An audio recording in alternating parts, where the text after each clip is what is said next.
వృషభ రాశి వాళ్ళకి ఈ నెల ఆగస్ట్ నెల కొంతవరకు బాగుందని చెప్పాలి. చాలా బాగుందని చెప్పాలి. ఎందుకంటే ఈ రాశికి అధిపతి వీనస్ ఏమో ప్రస్తుతం మనకి మిథునంలో ఉన్నారు. ఆయన జూపిటర్తో కలయిక ఉంది. అంటే ఏంటి, 2nd and 11th లో అటు కలయిక ఉంది. సో తప్పక వీళ్ళకి ఏది చేసినా లాభం అనేది చేకూరుతుంది. అంటే ఏంటి, ముట్టుకున్నదల్లా సక్సెస్ అవుతుంది అనమాట. ఎస్పెషలీ ఈ మంత్, అంటే మంత్ ఎండ్ వరకు. అండ్ ఆల్సో 2nd లార్డ్ కూడా ఏంటంటే ప్రస్తుతం వక్రించున్నారు. సో కమ్యూనికేషన్ కానీ లేకపోతే స్టాక్ మార్కెట్ ట్రేడింగ్లో, ఫైనాన్షియల్ ఇన్స్ట్రుమెంట్స్లో ఉన్న వాళ్ళందరికీ కొంతవరకు రాబడి అనేది మనకి ఎక్కువ కనిపిస్తుంది అనమాట. అండ్ ఆఫ్టర్ 17th ఇంకా బాగుంటుంది. ఎందుకంటే 4th లార్డ్ ఏమో మనకి 4th హౌస్కి వచ్చేస్తున్నారు. కేతుతో పాటు ఉంటారు, కొన్ని ప్రాబ్లమ్స్ ఉంటాయి. బట్ స్టిల్ ఏంటంటే హెల్త్ రీత్యా కొంచెం వరకు చూసుకోవాలి కానీ, బట్ ఏంటంటే కంఫర్ట్ లెవెల్ అనేది పెరుగుతుంది. అలాగే ఏంటంటే స్టేటస్ కూడా కొంచెం పెరిగే ఛాన్సెస్ ఎక్కువ కనిపిస్తున్నాయి. అలాగే చూసాము అంటే దూబ్రా ఖర్చులు అనేవి ఎక్కువ కనిపించట్లేదు. ఖరీదైన వస్తువులు ఇచ్చిపుచ్చుకోవడం కూడా మనకి కనిపిస్తుంది. ఇంట్లో శుభకార్యాలు జరగడం కనిపిస్తుంది.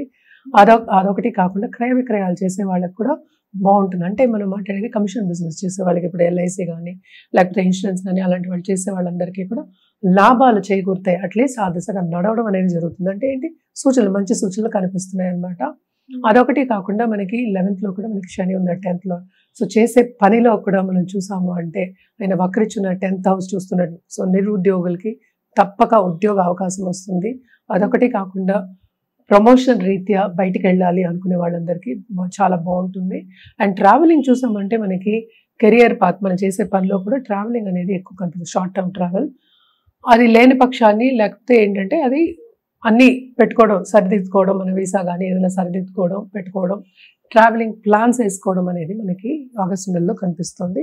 ఎస్పెషల్లీ వృషభ రాశి వాళ్ళకి తప్పక వీళ్ళకి ఏంటంటే ఈ నెల అంతా ఎంజాయ్ చేసే ఒక మంత్ కింద మనం చెప్పుకోవచ్చు. కొంతవరకు హ్యాపీగా ఉంటుంది. ఎందుకంటే రాబడి అనేది ఎక్కువ కనిపిస్తుంది. మనం రెమెడియల్ మెషర్స్కి వస్తే, పరిహారాల విషయానికి వస్తే కనుక తప్పక వీళ్ళు ఫ్రైడే లక్ష్మీదేవిని పూజించడం చాలా చాలా మంచిది. 2nd లార్డ్ 3rd లో ఉన్నాడు. సో కొంచెం కష్టపడితేనే ఏదైనా ఈజీగా వస్తుంది ఈ నెల. సో తప్పక ఏంటంటే వాళ్ళు వెడ్నెస్డే గణపతిని పూజించడం మంచిది. అందుకని ఎప్పుడు నేను లక్ష్మీ గణపతి పూజలు, హోమాలు చేయండి అని చెప్తూ ఉంటాను. లక్ష్మీదేవిని ఆరాధించడం చాలా మంచిది. ఎందుకంటే ఎవరికి డబ్బు అంటే చేదు, అందరికీ కావాలి సంపద అనేది. సో తప్పక నిత్యం చేయండి. లేని పక్షాన్ని ఫ్రైడే చేసుకోవచ్చు. అదొకటి కాకుండా గోవుకి మనం పూజ చేసుకుంటే, ఎందుకంటే 9 ప్లానెట్స్ గోవులో ఉంటాయని మనం చెప్పుకుంటూ ఉంటాం. సో గోవు పూజించడం ఫ్రైడే మనకి 4 ఫ్రైడేస్ ఉంటాయి ఆగస్టులో, పూజించడం చాలా మంచిది అన్నమాట.